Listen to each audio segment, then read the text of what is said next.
ఈరోజు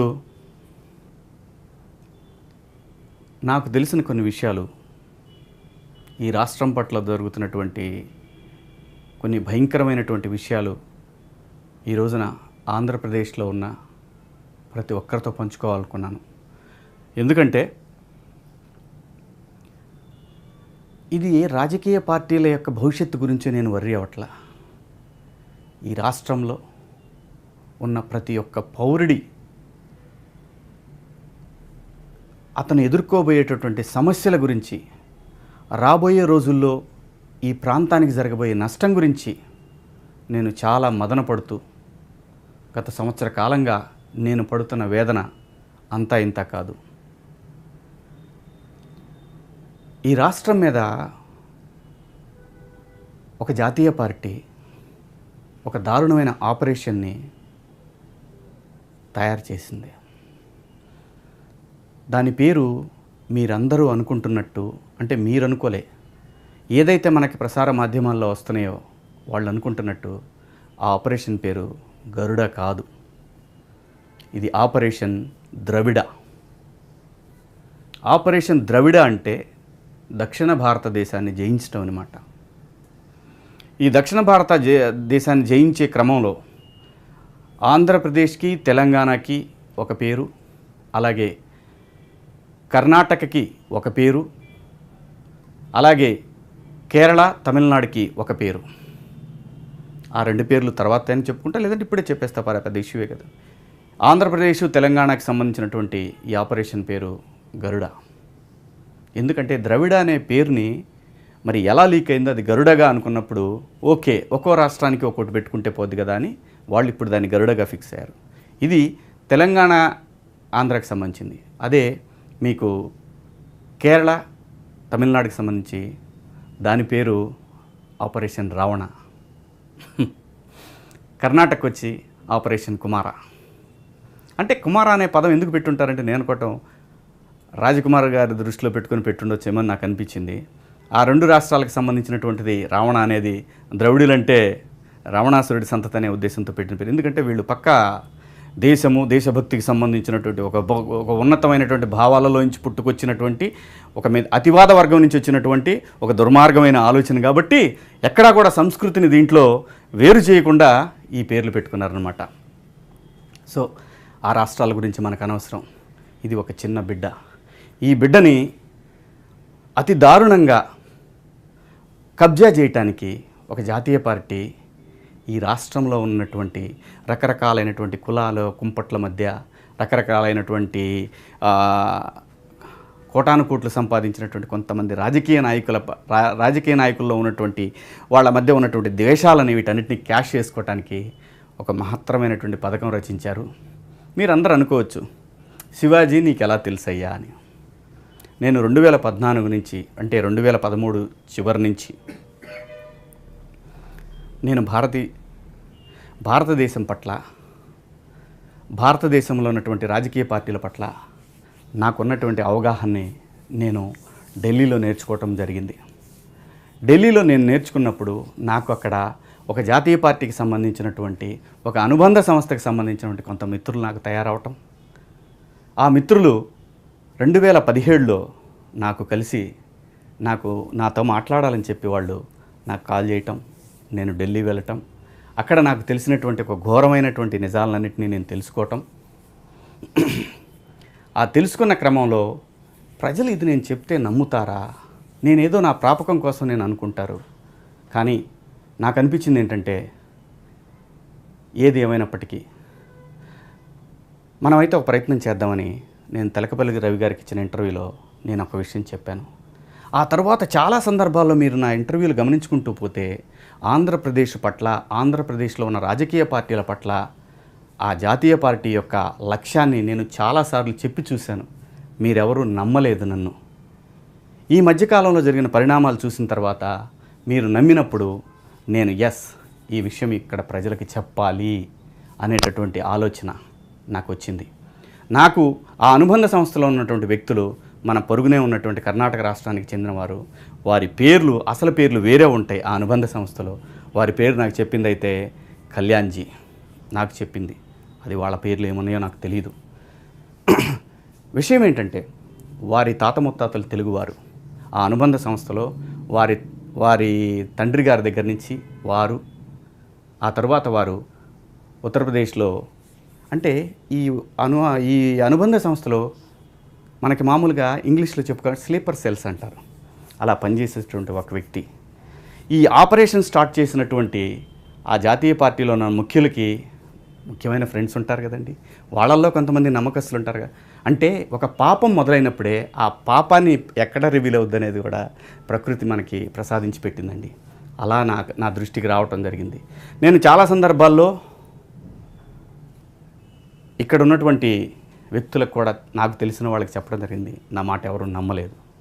కానీ ఈ రోజున జరుగుతున్న పరిణామాలు చూసిన తర్వాత నాకు తెలిసిన విషయాన్ని మీతో పంచుకుందాం అనుకుంటున్నాను. ఇప్పుడు ఈ రాష్ట్రంలో ఆ జాతీయ పార్టీ పెట్టిన మిషన్లో ఇద్దరు కీలకమైన వ్యక్తులు ఇక్కడ చెప్పుకోవాలి. ఈ మొత్తం ఆపరేషన్కి ప్రధానమైనటువంటి వ్యక్తికి ఆ ప్రధానమైన వ్యక్తి ఏది కూడా నేను డైరెక్ట్గా చెప్పలేను. మీ అందరికి కూడా నాకుండే సమస్యలు నాకున్నాయి. అది ఎవరు కూడా అవి ఆర్చేది కాదు, తీర్చేది కాదు. కానీ ఈ రాష్ట్రానికి జరిగే అన్యాయాన్ని నేను అడ్డుకోవాలి. ఆ ప్రధానమైన వ్యక్తిని గురు అని పిలుచుకుంటారు ఈ ఆపరేషన్లో. గురు, ఈ గురు ఆదేశాలని ఒక రాజ్యాంగబద్ధమైనటువంటి పదవుల్లో ఉన్నటువంటి కొంతమంది వ్యక్తులు ఆ పథకాన్ని ఇక్కడ అమలు చేస్తారనమాట. నేను మీకు ఇప్పుడు కొంచెం, ఎందుకంటే వివరంగా అర్థం కావాలి కాబట్టి నేను ఒక బోర్డు తెచ్చుకున్నాను. ఆ బోర్డులో మీకు వివరిస్తాను, రండి. ఇది ఒక జాతీయ పార్టీ. ఇది ఆపరేషన్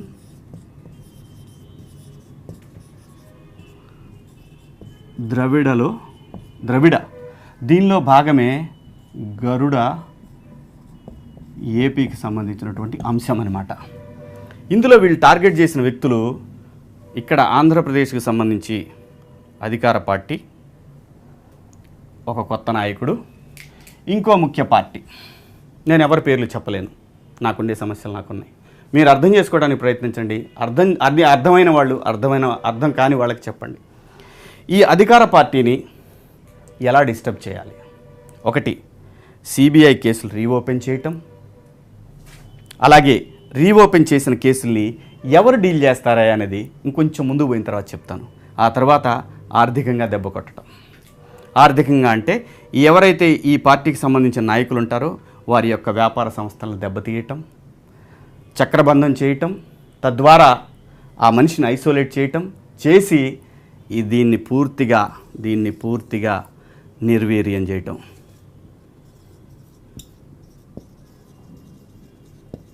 కొంచెం మీకు ఆశ్చర్యకరంగానే ఉండొచ్చు. ఇక ఈ కొత్త నాయకుడు, అన్నిటికంటే ప్రమాదకరమైనటువంటి విషయం, పాపం ఈ కొత్త నాయకుడికి తెలియదు వీళ్ళంతా రావటమే కానీ, పద్మవ్యూహంలోకి రావటమే కానీ బయటికి వెళ్ళటం తెలియదు ఎవరికి కూడా. వీళ్ళంతా అభిమన్యులే. ఇక్కడ జరిగి ఇక నుంచి పోయేదంతా కూడా అభిమన్యులే ఈ వ్యూహంలో. ఇక్కడ డ్యూటీస్ ఏంటంటే స్థానిక ప్రభుత్వాన్ని డిస్టర్బ్ చేయటం అన్నమాట. స్థానిక ప్రభుత్వాన్ని డిస్టర్బ్ చేస్తారు. స్థానిక ప్రభుత్వాన్ని డిస్టర్బ్ చేసే ప్రాసెస్లో ఈయన కొన్ని ప్రజలకి కొన్ని సంకేతాలు ఇస్తారనమాట. ఈ రాష్ట్రం పట్ల ఎంతో బాధ్యత ఉన్నట్లు, ఆ బాధ్యతలో భాగంగా ఆయన కొన్ని పరిశోధనలు చేయటం, ఆ పరిశోధనలకి కొంతమంది వ్యక్తులు ఈ సంఘంలో సమాజం పట్ల ఎంతో ప్రేమ ఉండి వలకబోసి మేము అసలు రాజకీయాల నుంచి వెళ్ళిపోయామని చెప్పి ప్రేమ వలకబోస్తూ ఇక్కడ అటువంటి వ్యక్తుల్ని ఈ కొత్త నాయకుడు తీసుకుంటాడనమాట. పాపం వాళ్ళకు కూడా తెలియదు ఒక రకంగా చెప్పాలంటే.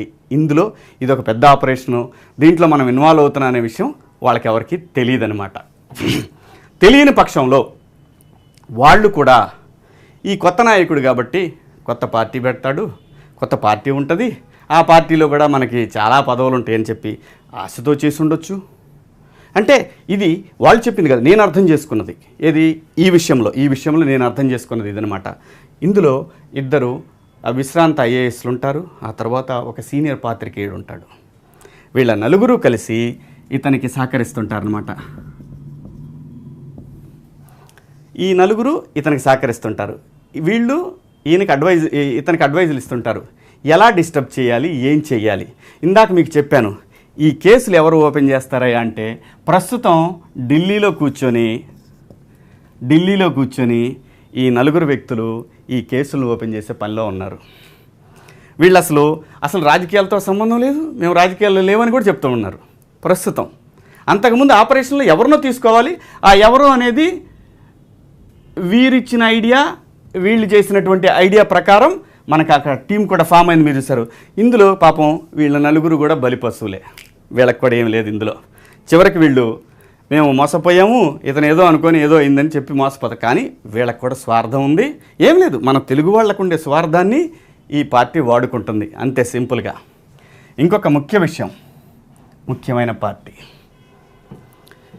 ఈ ముఖ్యమైన పార్టీకి సంబంధించినటువంటి నాయకుడికి బలవంతంగా పెట్టిన కేసులు కావచ్చు, అతనికి ఏం సంబంధం లేకుండా కావచ్చు, ప్రాంతీయ పార్టీల్లో ఉండేటటువంటి సహజమైనటువంటి బంధుప్రీతి, అవకాశము అన్నిటినీ కలుపుకొని ఏమైనా కొన్ని సంపాదనలు జరిపుండొచ్చు, జరపకపోయి ఉండొచ్చు. కానీ నేరం నిరూపితం కానంత వరకు అతను నిర్దోషే, కానీ నిందితుడు మాత్రమే. కానీ ఇక్కడ పాత్ర మాత్రం పాపం వీళ్ళకి ఈ ముఖ్య పార్టీ ఈ రాష్ట్రంలో ఉన్న ఇంకో ముఖ్య పార్టీకి వీళ్ళకి తెలియదు ఒక విషయం ఏంటంటే అసలు బలిపశువులు వీళ్ళు ఇక్కడ. ఎందుకంటే వీళ్ళు అనుకుంటున్నట్టు మేము భలే ఈజీగా వీళ్ళని చేరాము అని అనుకుంటున్నారే, కానీ వీళ్ళు ఇక్కడ చేరటానికి వీళ్ళే దారులు తెరిచారు.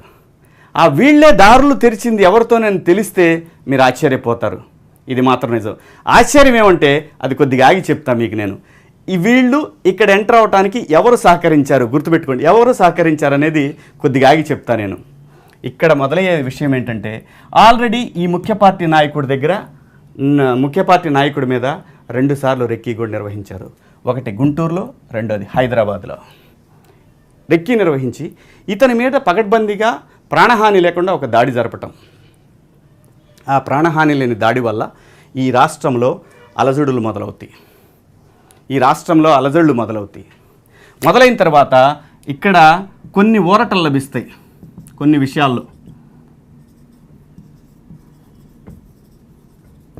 విషయాల్లో ఊరటలు లభిస్తాయి ఈ ముఖ్యమైన నాయకుడికి. పాపం నిజంగా ఇప్పటికీ ఇతను అమాయకుడే, కానీ నేను చాలా తెలివైనోడినని ఈ పార్టీలో ఉన్నటువంటి ఇంకో వ్యక్తి అనుకుంటాం అనేది అది అమాయకత్వం. వాస్తవంగా అసలు పని అంతా కూడా ఇక్కడి నుంచి అవుతుందనే విషయం వీళ్ళకి కూడా తెలియదు. ఇదంతా అయిపోయిన తర్వాత పూర్తి ఊరట అయితే మాత్రం రాదు. ఇక్కడ ఇవి పెండింగ్లో ఉంటాయి.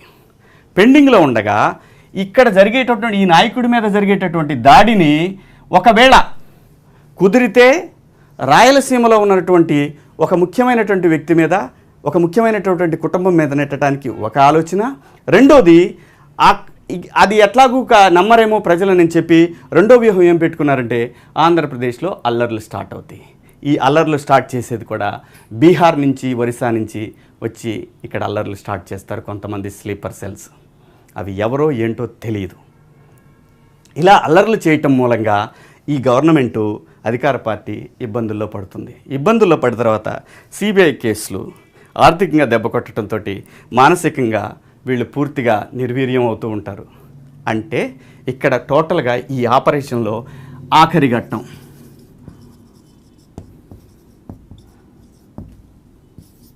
సెప్టెంబర్ 1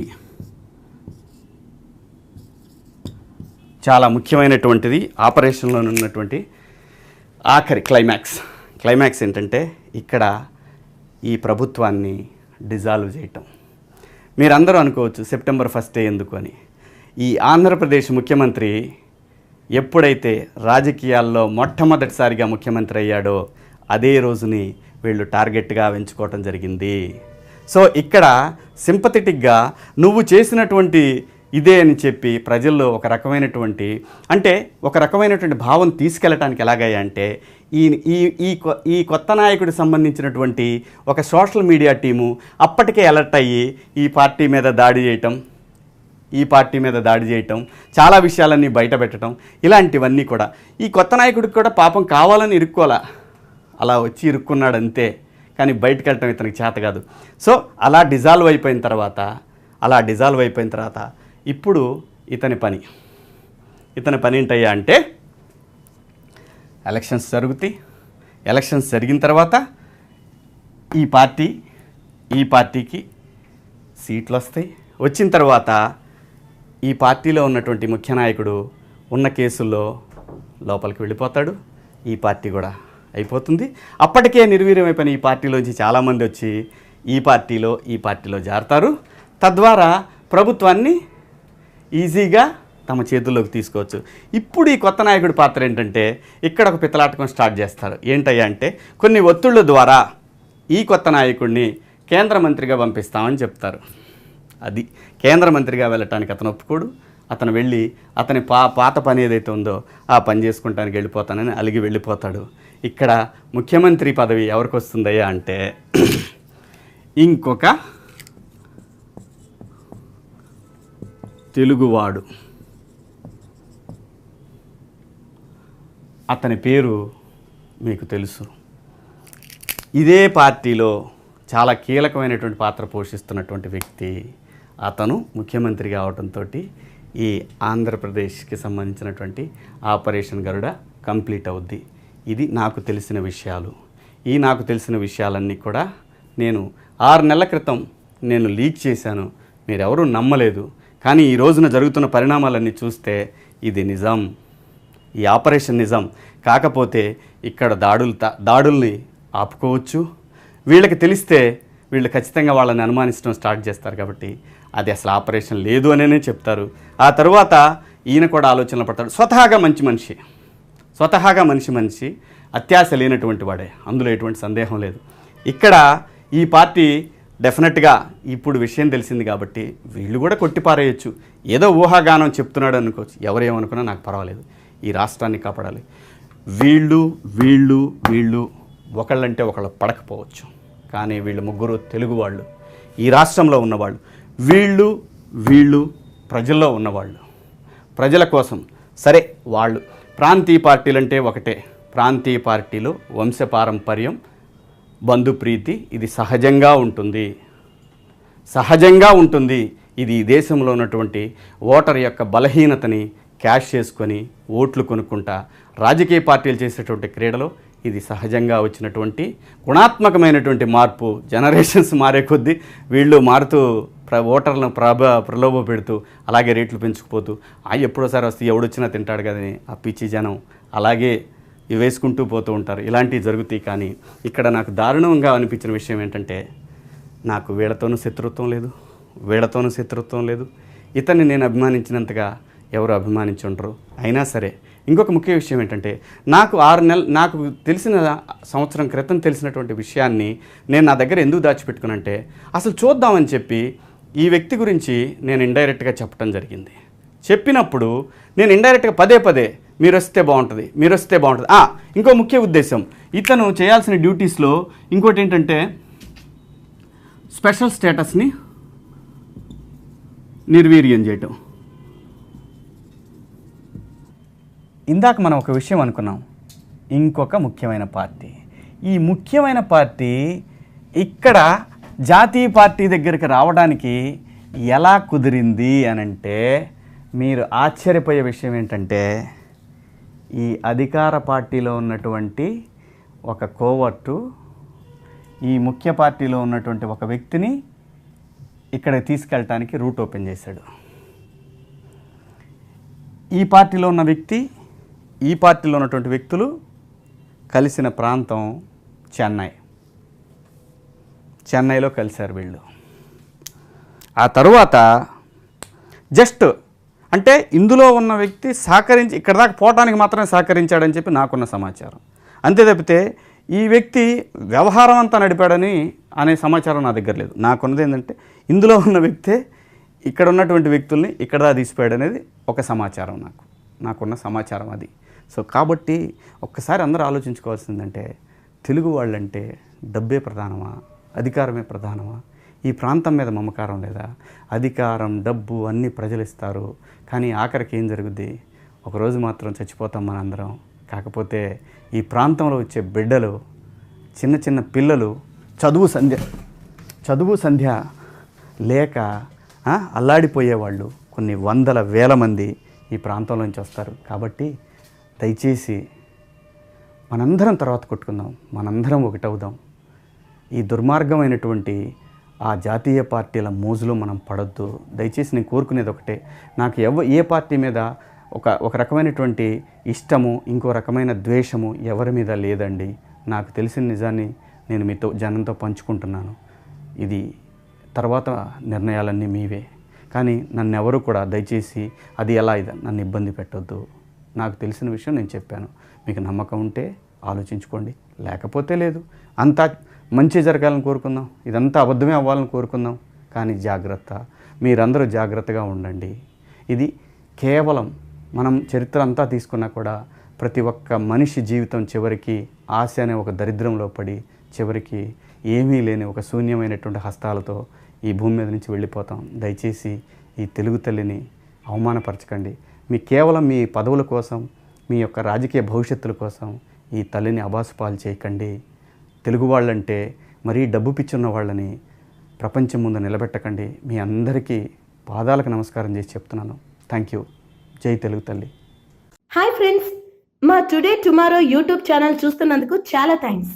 మరిన్ని లేటెస్ట్ వీడియోస్ కోసం వెంటనే సబ్స్క్రైబ్ చేయండి. అలాగే ఈ బెల్ ని కూడా రింగ్ చేసేయండి. మా నోటిఫికేషన్స్ అన్ని మీ మొబైల్లో వస్తాయి. అలాగే మా వీడియోస్ మీకు నచ్చితే లైక్ చేయండి, షేర్ చేయండి, నచ్చకపోతే కామెంట్ చేయండి.